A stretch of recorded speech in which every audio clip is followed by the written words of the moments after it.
আসসালামু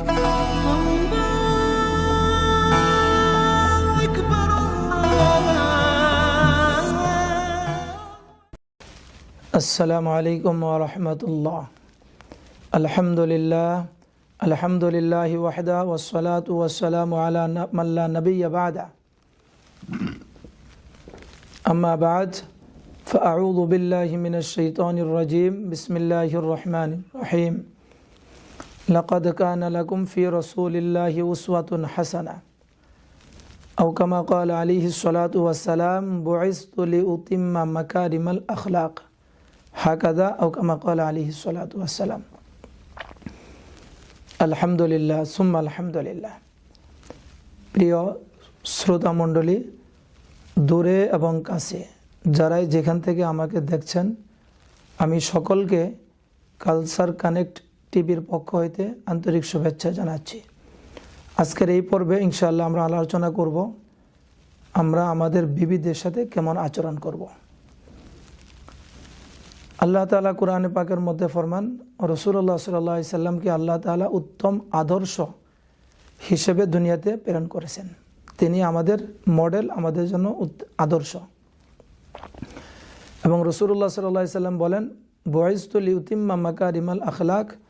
আল্লাহ তাআলা আমাকে দুনিয়াতে পাঠাইছেন আখলাককে পরিপূর্ণ করার জন্য, আখলাক সভ্যতা ভদ্রতা শিক্ষা দেওয়ার জন্য। তো আমরা আমাদের ওয়াইফের সাথে, বিবির সাথে কেমন আচরণ করব।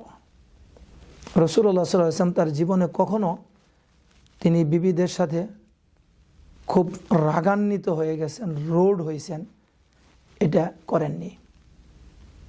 তো আমরা এই শিক্ষাটা নিতে পারি, আমরা আজকে থেকে এই শিক্ষা গ্রহণ করতে পারি। যেহেতু আমরা রসুলের উম্মত, আমরা আমার বিবির সাথে কখনো রাগান্বিত হব না, কোনো রোড হব না, তার সাথে খারাপ ব্যবহার করব না, ধমক দিব না, গালিগালাজ করব না, হাত তোলা তো অনেক দূরের কথা, এটা তো হইতেই পারে না।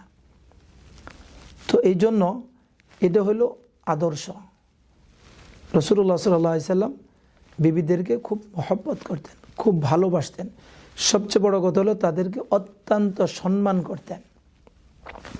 আমরা আমাদের ওয়াইফ তাদেরকে সম্মান করব, তাদেরকে রেসপেক্ট করব, যথাযথ সম্মান দেওয়ার চেষ্টা করব। কোনো সমস্যা হতেই পারে, সেটাকে সুন্দর ভাষায় নিজেদের মধ্যে সেটা সমাধান করার চেষ্টা করব। রাসূলুল্লাহ সাল্লাল্লাহু আলাইহি সাল্লাম তার বিবিদের কত বেশি, আয়েশা রাদিয়াল্লাহু তাআলা আনহার সাথে সে দৌড়ে প্রতিযোগিতা করতেন, নিজে দৌড় দিতেন যে কে আগে যেতে পারে, কত বেশি বন্ধুত্ব ছিল। তো আমার বিবির সাথে যেন আমাদের এরকম বন্ধুত্ব হয়। রাসূলুল্লাহ সাল্লাল্লাহু আলাইহি ওয়াসাল্লাম তার বিবি যখন কোনো কাজ করতেন, তিনি তার কাজের মধ্যে ওয়াইফের কাজের সাথে শেয়ার করতেন, সহযোগিতা করতেন। কিছু রান্না করতেছে তাকে যে একটু সহজে, কিছু কাটতেছে তাকে একটু কাটার মধ্যে সহযোগিতা, ঘর ক্লিন করতেছে, চলো যে আজকে তুমি এই সাইডটা করছো, আমি এই সাইডটা করি, বা আজকে আমি করি, সহযোগিতা করা। কাপড় ধুইতেছে তো তাকে কাপড় ধোয়ার মধ্যে যে সহযোগিতা করা। তো এটা আমাদের দায়িত্ব, এটা আমাদের জন্য আদর্শ। রাসূলুল্লাহ সাল্লাল্লাহু আলাইহি ওয়াসাল্লাম তার বিবিদেরকে অত্যন্ত বেশি সম্মান করতেন, যে যদি কখনো তার সমস্ত বিষয়গুলো শেয়ার করতেন। আমরা অনেক সময় বাইরে অনেক কাজ করি, অনেক জিনিস ডিসিশন নেই, আমরা বিবিদেরকে পাত্তাই দিই না, জিজ্ঞাসা করি না, জিজ্ঞেস করার প্রয়োজনও মনে করি না। অথচ এটা আমাদের দায়িত্ব, এটা আমাদের কর্তব্য। আমরা আমাদের বিবিদেরকে নিয়ে তাদেরকে সে পরামর্শ করব। আমরা যদি পরামর্শ করি তাহলে হবে কি, আমি জানি না তার হয়তো কোনো ভালো উত্তম আমার থেকে, আমার নলেজে নাই, তার থেকে ভালো মতামত তার আছে। এরকম একটা ঘটনা ঘটছে। রাসূলুল্লাহ যখন হুদায়বিয়া সন্ধির সময় যখন তারা সাহাবারা কোনোভাবেই তারা এটা করতে রাজি হইতেছিলেন, রাসূলুল্লাহ সাল্লাল্লাহু আলাইহি ওয়াসাল্লাম গিয়ে সালমা রাদিয়াল্লাহু তাআলার সাথে পরামর্শ করছে। সালমা রাদিয়াল্লাহু তাআলা এত সুন্দর পরামর্শ দিয়েছেন যেটা কারণে অনেক বড় একটা সমস্যা মুহূর্তের মধ্যেই সমাধান হয়ে গেছে। অনেক সময় রাসূলুল্লাহ সাল্লাল্লাহু আলাইহি ওয়াসাল্লাম ডিসিশন নিতেন, কিন্তু বিবির সাথে শেয়ার করতেন, তাদের মতামত নিতেন। মতামত নেওয়ার পরে যেটা ডিসিশন নেওয়া হয়ে গেছে সেটাও চেঞ্জ করে নিতেন। এই জন্য বিবি ওয়াইফকে এবং মহব্বত করা, সম্মানও করতে হবে, মহব্বত করতে হবে। এবং রাসূলুল্লাহ রাদিয়াল্লাহু তাআলা আনহাকে অন্য নামে ডাকতেন, হুমায়রা, ও হুমায়রা, এটা মহব্বত করে একটা নামে ডাকতেন। আমরা এরকম করতে পারি, মহব্বত করে নাম দিতে পারি। যে কত বেশি তাদেরকে মহব্বত করতেন, কত বেশি সম্মান করতেন, হুমায়রা নামে ডাকতেন। তা রাসূলুল্লাহ সাল্লাল্লাহু আলাইহি ওয়াসাল্লাম তার বিবির সাথে এত বেশি সবর করতেন, কখনো রাগান্বিত হতেন না, অনেক বেশি সবর করতেন। একবার আয়েশা রাদিয়াল্লাহু তাআলা আনহার ঘরের মধ্যে কিছু আসছে অন্য আরেকটা আম্মাজানের ঘরের থেকে।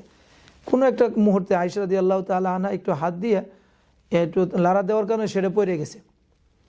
রাসূলুল্লাহ সাল্লাল্লাহু আলাইহি সাল্লাম তার জন্য জিনিস আসছে, আর আয়েশা রাদিয়াল্লাহু তাআলা আনহার কাছে তার কারণে পড়ে গেছে, আর আয়েশা রাদিয়াল্লাহু তাআলা আনহার ঘরে সে আছেন, আরে ঘরের থেকে আসছে, এই জন্য একটু হয়তো ভালো লাগে নাই, সেটা কোনো খারাপ দিক না।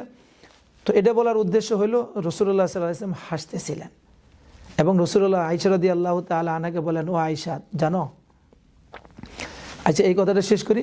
আয়েশা রাসূলুল্লাহ সাল্লাল্লাহু আলাইহি ওয়াসাল্লাম নিজে হাতে এই জিনিসগুলোকে নিজে হাতে যেটা পড়ে গেছে এটা সুন্দর করে নিজে হাতে উঠাইছেন, উঠাইয়া নিজে খাইতেছেন এবং আয়েশা রাদিয়াল্লাহু শেয়ার করছেন। রাসূলুল্লাহ সাল্লাল্লাহু আলাইহি ওয়াসাল্লাম কখনো রাগান্বিত হন, হ্যাঁ এটা কেন করছো, এটা কেন করেন, কেন কেন শব্দ রাসূলুল্লাহ সাল্লাল্লাহু আলাইহি ওয়াসাল্লাম ব্যবহার করতেন না, কেন হয় নাই, কেন করে নাই, কিচ্ছু বলেন না। রাসূল হাসতেছেন সুন্দরভাবে, এটাকে পেয়ালাতে উঠাইয়া এবং এটাকে নিজে খাচ্ছেন এবং এটাকে সমাধান করছেন। আচ্ছা এখানে আমরা চিন্তা করে দেখতে পারি যে এই ঘটনার থেকে যে আমি যদি হতাম তাহলে আমি কি করতাম, আমি যদি হতাম তাহলে কোন পর্যায়ে, হ্যাঁ তুমি কেন ফালাইছো, এটা কেন করছো, আমি এটা অনেক বড় পর্যায়ে চলে যেত। কিন্তু রাসূল কত বেশি সবর ছিলেন, কত বেশি আখলাক ছিলেন, ঘটনাকে কিভাবে এটাকে সলভ করছেন, সমাধান করছেন। তো এই জন্য রাসূলুল্লাহ সাল্লাল্লাহু আলাইহি ওয়াসাল্লাম হাইসা হাইসা বলেন, ও আয়েশা জানো, তুমি যখন রাগ হও তখন আমি বুঝতে পারি কখন তুমি রাগ হয়েছ। আয়েশা রাসূল এটা কীভাবে বলা হলো, হাদিসের মাফহুম বলেন, তুমি যখন রাগ হও তোমার চেহারাটা দেখে আমি বুঝতে, তোমার চেহারা লাল হয়ে যায়, অথবা উল্টা, যেটা হোক হাদিসের মাফহুম। তো এটা বলার উদ্দেশ্য হলো যে কত বেশি রাসূলুল্লাহ সাল্লাল্লাহু আলাইহি ওয়াসাল্লাম তার ওয়াইফদের সাথে সম্পর্ক রাখতেন। এইভাবে আমরা চেষ্টা করব। আর সবচেয়ে বড় কথা হলো, যদি কোনো ব্যক্তি, কোনো ওয়াইফ যদি বলে আমার সাক্ষী দেয় আমার ওয়াইফ, আমার হাজব্যান্ড ভালো, এবং দুনিয়ার সকল মানুষ যদি মিলে বলে যে না এই লোক খারাপ, আমার ওয়াইফ যেটা সাক্ষ্য দিছে সেটাই ধর্তব্য, সেটাই গ্রহণযোগ্য।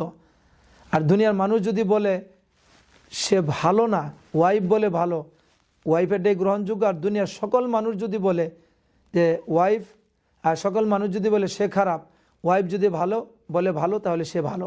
কারণ আসল বিষয়টা ওয়াইফে জানে।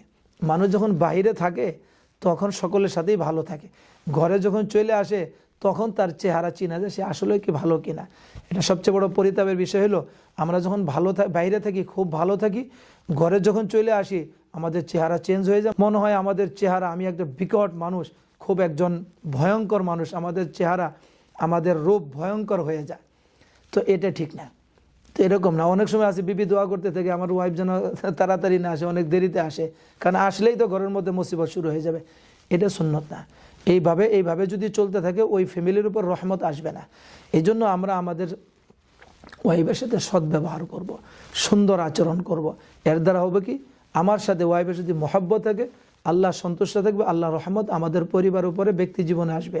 তা যদি না হয় আল্লাহ তাআলা আমাদের উপর অসন্তুষ্ট, যে ব্যক্তি জীবনে আল্লাহ তাআলাও সন্তুষ্ট থাকবেন না, বরকত পাবো না জিন্দিগির মধ্যে। এই জন্য ওয়াইফের সাথে সুন্দর ব্যবহার করা এবং তাদের যেটা হক আছে হক দেওয়া, কখনো রোড না হওয়া, কখনো খারাপ ব্যবহার না করা। এইভাবে চলতে থাকলে ইনশাআল্লাহ আমি একজন রাসূলের খাঁটি আদর্শ আবার উম্মত হিসেবে গণ্য হব এবং আমি রাসূলের সুন্নতকে পুরা করতে পারবো। আল্লাহ তাআলা আমাদের সকলকে আমাদের ওয়াইফের সাথে সুসম্পর্ক রেখে চলার, তাদের হককে পরিপূর্ণভাবে আদায় করার তৌফিক দান করেন এবং অন্যান্য সকল বদঅভ্যাস থেকে, খারাপ ব্যবহার থেকে আমাদের সকলকে হেফাজত করুন। এই বলে আমি আমার সংক্ষিপ্ত আলোচনা শেষ করছি। ওয়া আখিরু দাওয়ানা আনিল হামদুলিল্লাহি রাব্বিল আলামিন। আসসালামু আলাইকুম ওয়া রাহমাতুল্লাহি ওয়া বারাকাতুহু।